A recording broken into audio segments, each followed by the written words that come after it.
तो हेलो दोस्तों, welcome back to the channel doctor Kamal vlogs. तो आज हम डिस्कस करेंगे काफ़ी ज़्यादा important topic, root canal treatment. RCT का स्टेप बाय स्टेप क्या प्रोसीजर होता है, कैसे आरसीटी होती है। ठीक है, साइड में मैं कुछ फ़ोटो एक दो लगा दूंगा, जिस हिसाब से काफ़ी पेशेंट्स को पता चल चुका है जो मेरी वीडियोस देखते हैं कि आरसीटी कैसे कैसे स्टेप बाय स्टेप होती है। बट मैं सोच रहा हूँ एक ओवरऑल आपको स्टेप बाय स्टेप एक वीडियो बता दूँ रूट कैनाल ट्रीटमेंट होता क्या है, ठीक है, और कितना इसका कॉस्ट आता है पर टूथ। तो उसके बारे में आज डिस्कस करेंगे। मुझे रिस्पांस देख के वीडियोस पे डेंटल की जितनी भी हमारी आ रही है काफ़ी अच्छा लग रहा है। ठीक है, आज है संडे, सुबह के बज चुके हैं 9 साढ़े 9 के आसपास टाइम हो गया। तो ये वीडियो आपको सेम डे आज ही देखने को मिलेगी। तो ठीक है, तो चैनल को जिन्होंने सब्सक्राइब नहीं किया, चैनल को फटाफट से जाके कर दें सब्सक्राइब, बेल आइकन दबाना ना भूलें, ताकि जो भी नोटिफिकेशन है हमारी वीडियोस की वो टाइम टाइम पे आपको मिलती रहे। तो चलिए स्टार्ट करते हैं आज की वीडियो।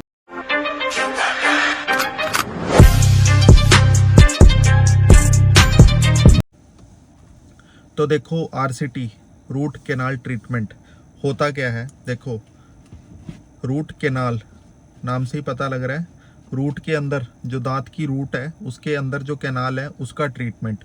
कैनाल मतलब जो दांत की नस है, ठीक है, जहाँ से ब्लड सप्लाई दांत को मिल रही है। जो भी उसके अंदर ब्लड सप्लाई है, हमारी पूरी बॉडी में ब्लड सप्लाई है, एक पर्टिकुलर ऑर्गन में जैसे ब्लड सप्लाई होती है उसी हिसाब से दांत में ब्लड सप्लाई अलग अलग दांतों में अलग अलग रूट कैनाल होती है। ठीक है, तो उस हिसाब से दांत का जो स्ट्रक्चर है, जो एनाटॉमी है वो बनी होती है। ठीक है, जैसे ही केरीज होती हैं, ठीक है, ब्लैक डॉट काला दाग जो बनता है दांत के ऊपर, ठीक है, वो क्या होता है, उसमें 3 लेयर्स होती हैं। इनेमल सबसे ऊपर वाली जो हमें दिख रही है ये, डेंटिन इसके बाद आती है, और इसके बाद जो अंदर होता है वो पल्प होता है। पल्प जो होता है वो एक तरह से वेस्कुलर, जिसमें कि एक तरह से ब्लड सप्लाई होती है, वो होता है पल्प। ठीक है, अब आप देख लो, जैसे आम है, ये हमारे घर पे आम लगा हुआ है, ये आम लगा हुआ है, जैसे ये इसके अंदर जो आम अभी लगे नहीं हुए पर आएंगे, तो आम आम के अंदर जो पल्प होता है जो हम खाते हैं, ठीक है, वैसे ही पल्प होता है दांत के अंदर, जो एक तरह से ब्लड सप्लाई जो भी सारा पूरी प्रोवाइड करता है दांत को, वो होता है पल्प। वो अगर इन्फेक्टेड हो जाए तो हमारे दांत में सेंसिटिविटी, ठंडा गर्म लगना स्टार्ट हो जाता है। तो उसी के कारण, अगर वो इन्फेक्टेड है, उसी के कारण हमारे दांत में ठंडा गर्म लगता है, तो वही चीज़ होती है। ठीक है, तो केरीज या कैविटी बन जाती है, तो क्या होता है, कई बार तो वो फिलिंग से ठीक हो जाती है, कई बार अगर बॉर्डर पे भी है, पल्प और डेंटिन के बॉर्डर पे अगर कैविटी या केरीज है, तो उसको हम कई बार कुछ ऐसा मटेरियल लगा के उसको सील कर देते हैं, ताकि वो वहीं पे स्टॉप हो जाए, इन्फेक्शन आगे ना बढ़े। कई बार वो आराम आ जाता है, बट मोस्टली 90 to 95% केसेस में क्या होता है, उसकी रूट कैनाल करनी पड़ती है। ठीक है, सबसे पहला स्टेप जो होता है असेस ओपनिंग। ठीक है, असेस ओपनिंग मतलब असेस करना, उस पर्टिकुलर लोकेशन को असेस करना जहाँ पे हमारा कैविटी बनी हुई है, जहाँ पे केरीज है।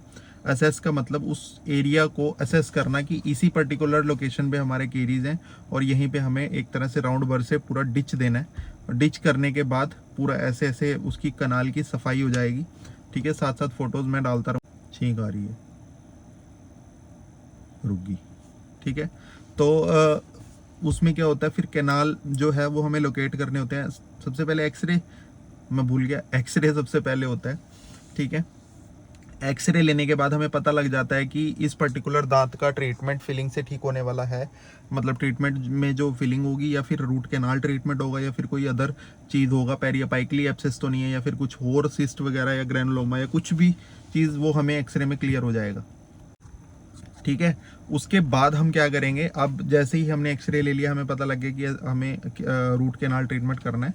ठीक है, पल्प इन्फेक्टेड है, ठीक है, ओपेसिटी दिखेगी, तो उसके बाद हम क्या करेंगे, उस कैनाल को लोकेट करने के बाद, ओसेस ओपनिंग करने के बाद कैनाल को लोकेट करेंगे, BMP बायोमैकेनिकल प्रिपरेशन करेंगे, जहाँ पे एक लेंथ पर्टिकुलर, हर दांत की कैनाल की लेंथ अलग होती है।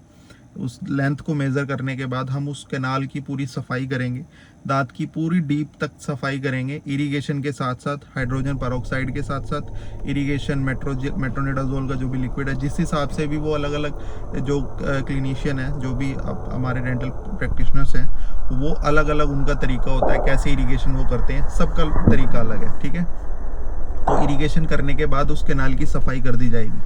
ठीक है, अगर उसमें पेरियोपाइकली कोई एब्सेस नहीं है तो ठीक है, उसका मैं केस वो अलग बताऊंगा। अगर आपके पेरियोपाइकल एब्सेस है और रूट कैनाल ट्रीटमेंट आप करने लगे हो तो उसमें क्या आप चीज़ करें। ठीक है, क्या चीज़ होती है वो भी मैं आपको बताऊंगा।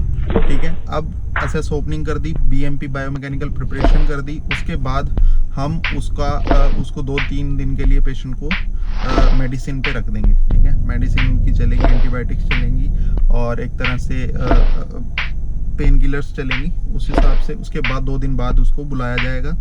ठीक है, ये इन्फेक्शन वाले केसेस की बात कर रहा हूँ मैं। उसको बुलाया जाएगा और उसके बाद उसकी एक तरह से बीएमपी दोबारा करने के बाद उसका ऑब्जर्वेशन करेंगे। ऑब्जर्वेशन में क्या होता है, गट्टा पर्चा, जो एक तरह से गट्टा पर्चा क्या होता है, जो रूट जो कैनाल है उसी लेंथ के हमारे पास एक तरह से गट्टा पर्चा पॉइंट्स होते हैं, जो कि एक तरह से बेस्ट रहते हैं हमारे कैनाल के लिए। उनको फिर हम यूजिनॉल जो सीलेंट होता है उसमें मिक्स करके, यूजिनॉल इसलिए डालते हैं क्योंकि एक तरह से उसकी सूथनिंग इफेक्ट होती है यूजिनॉल की, और वो एक तरह से एंटी बैक्टीरियल और एंटी इन्फ्लामेटरी उसमें प्रॉपर्टीज़ होती हैं। तो वो क्या करता है, अगर इन्फेक्शन अंदर है भी तो उसको वहाँ पे ख़त्म करेगा, स्टॉप करेगा, वो आगे नहीं बढ़ने देगा। गट्टा पर्चा डालने के बाद कैनाल के अंदर हम उस दांत को सील कर देंगे, मतलब टेम्परेरी रेस्टोरेशन देंगे। अगर कोई पेन वगैरह हुआ तो वो उस पर्टिकुलर टाइम के दौरान हो जाएगा। जब अगर जैसे पता लग गया 2-3 दिन पेन नहीं हुआ तो फिर हम उसके बाद उसकी परमानेंट फिलिंग कर देंगे। तो अब आरसीटी कंप्लीट हो चुकी है। इसके बाद हम क्या करेंगे, उस दांत की एक तरह से क्राउन कटिंग करते हैं। क्राउन कटिंग करने के बाद हम उस पर इम्प्रेशन लेके कैप के लिए लैब में भेज देते हैं। उस दांत की फिर कैप बन के आती है और हम कैप लगा के उस दांत को कंप्लीट कर देते हैं जो आरसीटी उसका होता है। ठीक है, अब कॉस्टिंग की बात करते हैं तो 2000 से 3000 अलग अलग रेट है। हर डेंटिस्ट अलग अलग प्राइस ऑफर करते हैं। ठीक है, अपनी क्वालिफिकेशन के अकॉर्डिंग और लोकेशन के अकॉर्डिंग उनका अलग अलग रेट है। जिस हिसाब से लोकेशन होगी, जिस हिसाब से डेंटिस्ट की क्वालिफिकेशन होगी, जिस हिसाब से वो क्वालिटी ट्रीटमेंट प्रोवाइड कर रहा है, उस हिसाब से रेट वेरी करता रहेगा। ये नहीं है कि 2000 कहीं, 1500 कहीं, 2500 कहीं, 3000 कहीं। ठीक है, जिस हिसाब से उनका अपना अपना क्लिनिक है उस हिसाब से उन्होंने रेट फिक्स किए हुए हैं। अब आपकी मर्जी, आप किस क्लिनिक पे करा रहे हैं, पर जहाँ से भी कराएं एक तरह से क्वालिटी ट्रीटमेंट कराएं, ऐसे रफा दफा काम मत करें। ठीक है, और अच्छी जगह पे क्लिनिक, अच्छी जगह से आप ट्रीटमेंट कराएं। हमारा श्री श्याम डेंटल हॉस्पिटल है near government school, Sassoli road. ठीक है, आप आ सकते हैं। फ्री डेंटल चेकअप है, ओपीडी फ्री चल रही है और काउंसलिंग के कोई पैसे नहीं है। ठीक है, माइनर ट्रीटमेंट्स के भी कोई पैसे नहीं है, और जो अदर ट्रीटमेंट्स होते हैं वो उसके तो है ही हैं, but as compare to other clinics हमारा रेट काफ़ी कम है। ठीक है, यमुनानगर में, यमुनानगर गया, अम्बाला, हर जगह एज़ कम्पेयर टू अदर हमारा रेट काफ़ी कम है।